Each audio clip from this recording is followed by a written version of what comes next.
Listen here, the systematic white supremacy is hammering, for how long? So if no one ukuthi sonke angeke sibe nendawo kuye yam, they can't do without us. Ijaredi lami baphelele yini lokho? Nezihlahla zefruthi balambile. Uthi nginemzi futhi wokuhlala mina nomndeni wami. Sixakwe yini sina? I want you to know this.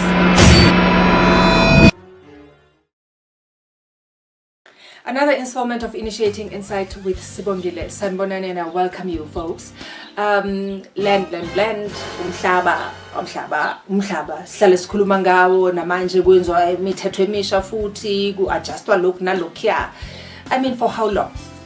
In 2018-19, I did an episode with Joshua Maponga on this topic, your land.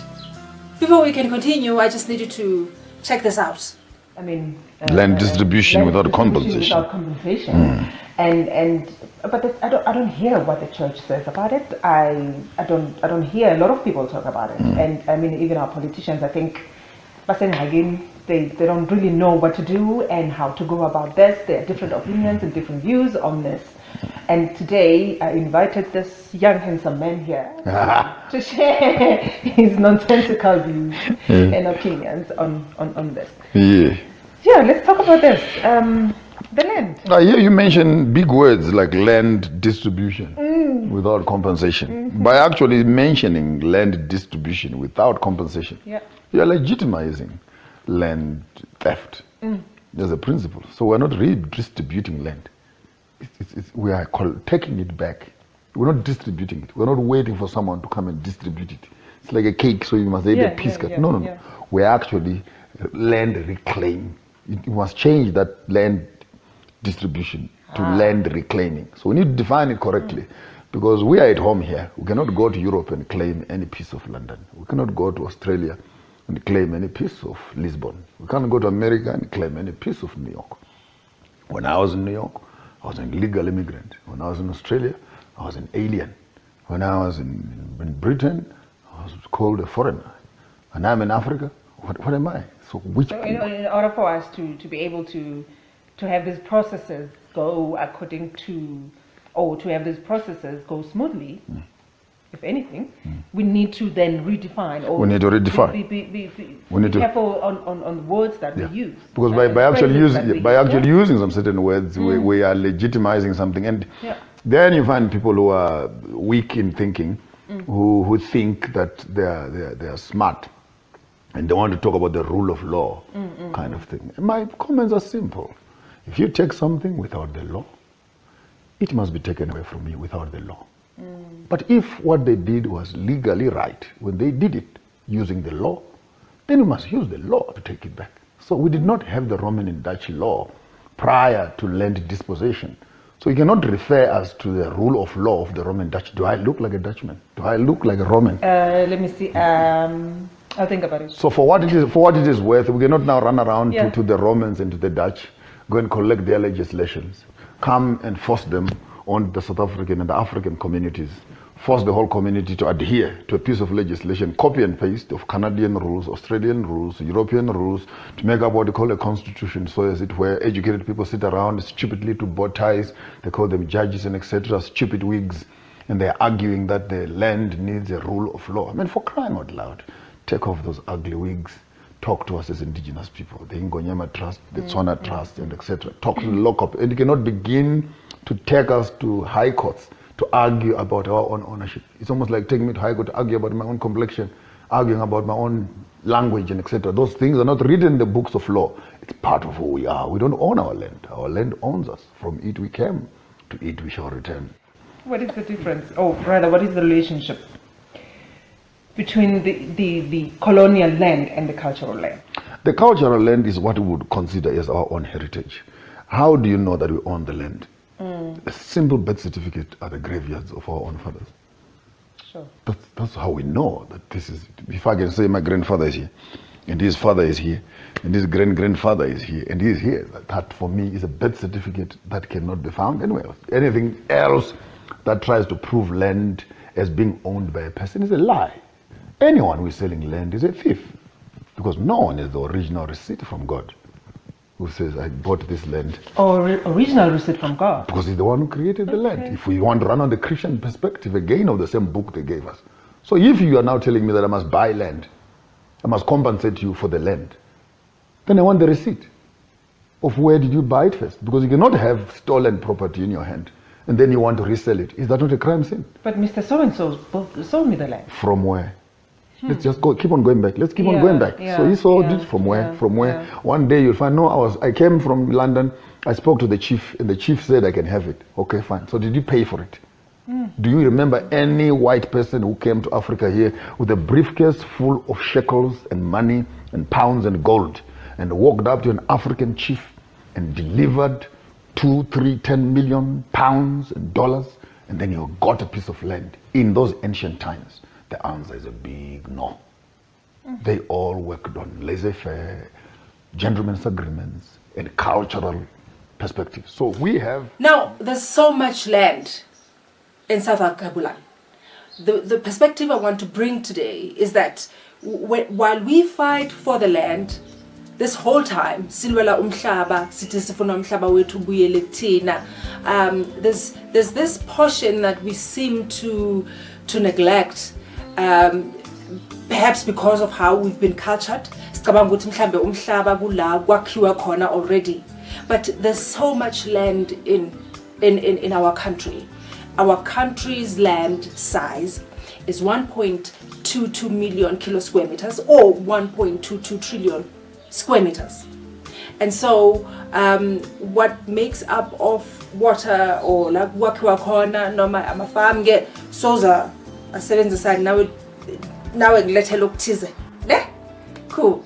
And according to government's audit of 2017, the farmland, 72% of the farmland is owned by white people who make up 9% of the population. Now, as we know, sekutshedile isize our land, the population yethu in South Africa is 59.4%. 59.4 million.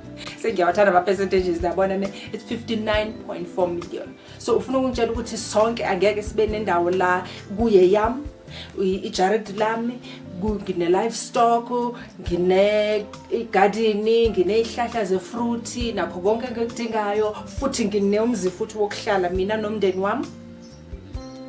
I think we can, because njengoba ngihlale ngisho ngithi sonke la eSouth Africa we have enough to share and live amongst ourselves, trusting one another.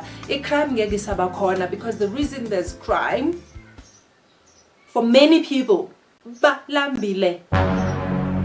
We'll talk about that soon, because I want to show you something that the systematic white supremacy is hammering and doing all the time, in bringing things that work for them which actually work against us. Ngale ncwadi le futhi abayilethile they call the Bible, which is a deceptive book.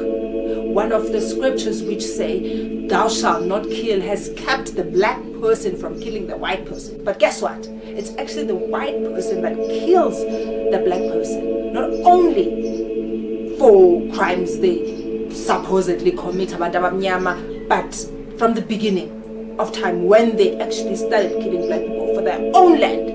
So when we are umvakashi uzobulala umuntu ovakashele kuye for umhlaba wakhe, for umuzi wakhe, yini lokho? So there's land in South Africa that has not been tapped to, that has not been explored. So let's get out of this culture of thinking that umhlaba is only what we know or what we see or what has been developed. We can create our own environment. We can create our own already. So now, a population broken down into four. Blacks, it's 80%. White people, 8.4%. Colored people, 8.8%. Indian and Asian, 2.5%. So,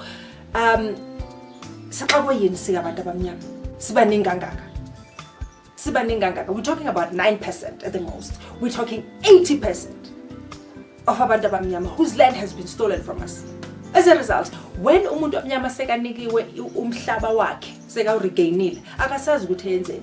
uyawuthengisa futhi awuthengisele lo mlungu lo azothi aye kuye emsebenzini the following day to farm their land, and that mlungu lona will come and sell you what you've been farming for them at the price they suggest, at the price they dictate, and there's nothing you can do about it. So yini le wenza ukuthi wena uma kumhlaba wakho ungakwazi ukufama, ungakwazi ukusebenza, but ucabanga ukuthi uzawukwazi ukusebenza. Yabona ukuthi kunokuthakathi khona lapha, ukuthakathi konje akusimithi. Let me get the stereotype out of your head right now. Ukuthakatha akusumithi. By the time usebenzisa umuntu usuqedile ngomuntu la engqondweni la enhlizweni, usumthukile, usummonele, inhliziyo yakho seyigaye yibozi. By the time usebenzisa umuntu, so abelungu bathakathile ke brainwash nange programming, so they've turned black people into schizophrenics. And mangikhuluma kanjena ucabanga ukuthi ngiyathukana. No, I'm saying it like it is. It is what it is. And so we need to get out of this thing and understand ukuthi umhlaba wethu lo, we can explore whatever vacant land that exists. We can explore. We have the right to this land. Nobody has the right to tell us ukuthi we can't do it. Nobody has the right to tell us ukuthi we can't go into a vacant land and explore and create our own environment, our own communities, and build our own businesses that are, and we have the money circulating amongst ourselves as black people. Everything you see and you know has been created by a black person. I want you to know this. So therefore, if a white person will come and bear zelana, but yeah, you can't do without us. Listen here, they can't do without us because we are the ones who have done everything that you see. I am done nursing the white people's guilt. I am done. For that matter, I don't want their apology. I know if you're going to apologize to me and you have 5 cars, be prepared to say to me, Sibongile, I'll keep 2 and I'll give away 3. If you have a 3-acre land and you say to me, I apologize, be prepared to say, I'll keep 1 acre and I'll give away 2 acres. If you want to live in my land that you have stolen from me as a white person, I want to tell you now, you are going to ask for forgiveness and you are going to do what we call restoration. Okuboyisela. So don't think that I'm going to nurse your guilt and not speak the truth as it is. I am done nursing your guilt. What of me have you nursed? What of mine have you nursed? Nothing. So please, let's understand. And black people, black child, listen. There's land that we can explore. This is the perspective I wanted to bring to you. That while we think we need to fight over what has been explored or what has been taken over, or not that we shouldn't want it back. Listen to me very carefully. Not that we shouldn't want it back. However, I'm saying there's also land that has not been explored, and we need to get that. We need to get that. We have the right to that land. And don't think that the government is going to do it for you. They've given you a 350 pelelepi. They've given you groceries to ask you to vote for them. So please, we need to get up and come together and do the right thing for ourselves. It's time to feed off our land and stay away from this bribe called salary. We need to feed off our land. I'm saying it again. And move away from this bribe called salary. Initiating Insight with Sibongile. Until next time, thank you for watching.